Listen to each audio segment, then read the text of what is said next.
Hello, beautiful specimen. Welcome back to my channel, or to my channel. I am so sorry I have been slacking, but I'm excited for spooky season. So, spooky season is starting now for me. Hopefully I can do that about every time. I make no promises though, because sometimes it's hard to be creative. Anyways, I am here with Ray. Hopefully this audio is better. I did switch the mic topper. We have the floofy bits. We have the floofy ones instead of the foam ones, because last time when I listened back to it, it almost sounded like we were in water. So hopefully this is better. It should be better. I did test it. In my opinion, it sounded better. Go ahead and let me know what you think in the comments. If you guys like the other one better, I can switch it back. Anyways, without further ado, let's get into it. Am I the a-hole for feeding my sister's cat meat? Yeah, my sister is basically a crazy cat lady. She doesn't have a man or kids. She just has a cat named Mimi, who she treats like a literal child. Sis needed to go away on business trip and was going to put the cat in some fancy pet hotel thing. I convinced her to let me stay at her place and watch the cat instead. I convinced her to let me stay at her place and watch the cat instead because I'm broke. She didn't want me to at first, but she decided that it would be less stressful for cat anyways. For the cat, not just for cat. Yes, for cat. My sister, aside from being a cat lady, is also a vegan. I don't have any issues with vegans, but she literally never shuts up about it, except to talk about her cat. I was reading the ingredients on the cat food she left out, and there was no meat in it. I figured this was enough. Or I figured this was her taking a vegan stance and decided that enough was enough. I gave the cat a bit of my chicken one night for dinner. She loved it so much and was begging for more. I brought some chicken over cooked it up and slowly fed it to her over the week. Sis got home from her business trip and called me absolutely hysterical. I couldn't understand her at the first because then figured out she was asking me what I did to her cat. I told her I gave the cat some chicken and it was no big deal. She completely flipped out and told me that the cat is allergic to chicken and had scratched herself to the point she needed to go to the vet. My parents, who were normally sick of her veganism, actually sided with her and said it was wrong of me to feed the cat anything without getting the go-ahead from my sis. And I do feel bad, but I also feel like if she told me about this allergy, I wouldn't have fed the cat meat. I seriously didn't know the cat could be allergic to meat, especially chicken. Real quick, I think she's just saying that because of the veganism. Probably. Because you would think that you'd be able to see that sooner.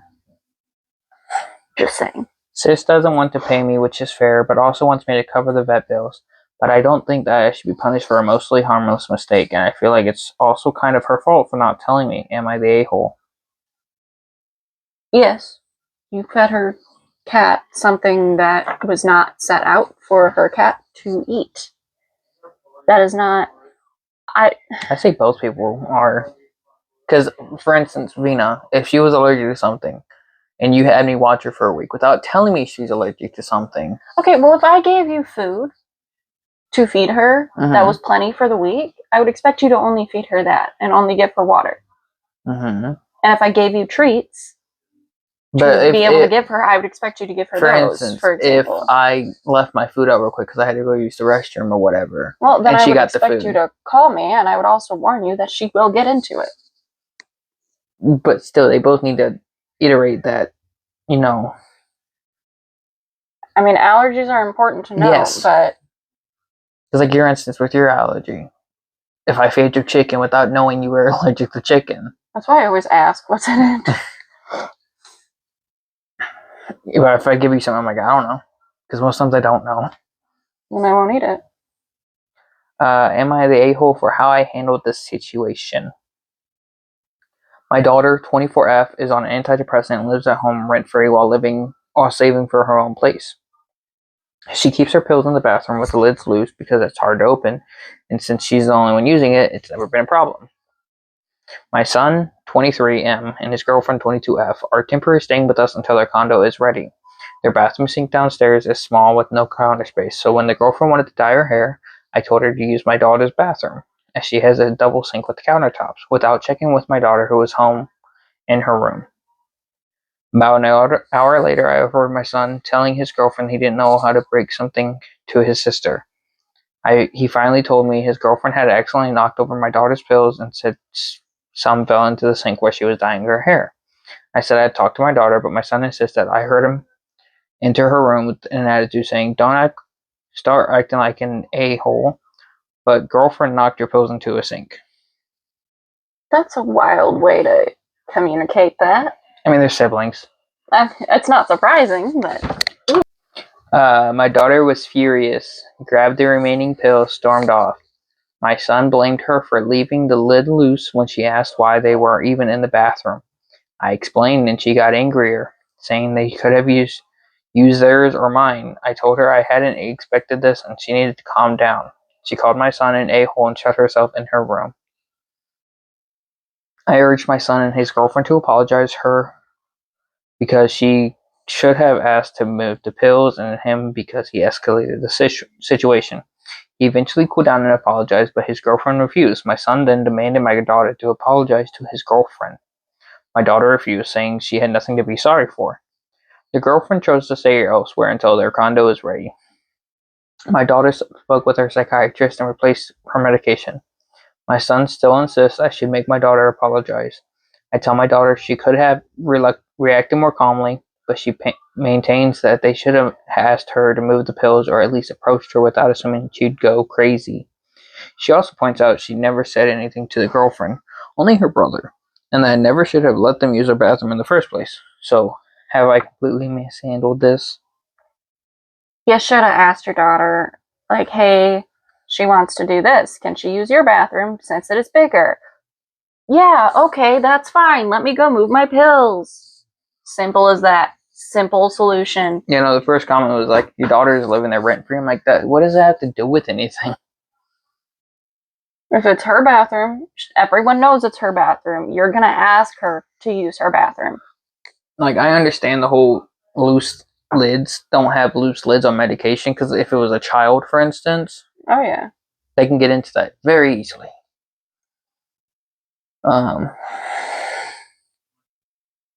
Another cat story. Am I the a-hole for asking my sister if my daughter could stay in her quotations cat room? Quotation room. Yeah, quotation room. I, 31M, and my daughters, Sally and Mia, 4 or 7, both females, went to go to visit my sister, Alice, 27F, for Thanksgiving on Saturday. We used to have it at my parents' house, but they didn't want to do it this year. For context, Alice has a very large 4-bedroom house that she shares with her cat, Orifice. Orificius? I don't know how to pronounce her name.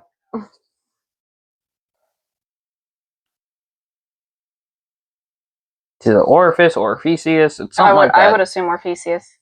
She turned one of the larger extra rooms, not a bedroom, into a cat room for Orpheus. It's huge. There's adorable decoration everywhere, large windows, and a very comfy couch. She named Orpheus after some Greek hero. I'm not really sure what the tale was, but I'm sure it was something to do with music based off the decorations. She also has more fragile decorations around a few statues and a glass figurine. Why would you have that in a cat room? As long as they're like glued down, she should be fine. Because with how much Vina gets onto this thing. Anyways, me and my parents came over and she gave one of the to our parents, one for me and my wife, and one for the girls. At first, the girls were okay with this arrangement, since they're both pretty small, but after seeing the cat room, Sally wanted to sleep in there. I brought it to Alice, and she said that would absolutely not be happening. I asked her why, and she told me that she didn't want Sally to be alone and unsupervised with all of her fragile decorations. I think that's ridiculous. The room is for a cat. How is my daughter more destructive than a cat? Alice just said that Orpheus never went near the shelves that the figurines were placed on. The shelves are pretty low, and Sally could probably reach them if she tried. Now, Sally won't stop making a fit, and when I asked Alice to be accommodating, she told me that I was Sally's parent and I should be responsible for making sure she understands. No. Am I the a-hole for asking her? I just don't think Alice has a particularly good reason for denying it. It's a cat's room. asking, per se, no. For not respecting the word no, yes. I get it, it's a cat's room, but that doesn't mean anything. Just because it's a cat's room doesn't mean she can do whatever she wants and complain when the owner of the house, who did what they wanted with the house and does what they want for their cat, they're allowed to say no. Anyways, this is the finished result. Let me know what you think down in the comments below, and I will do my best. It's hard being so busy, but I will do my best to get the video out next week. Love y'all. Bye.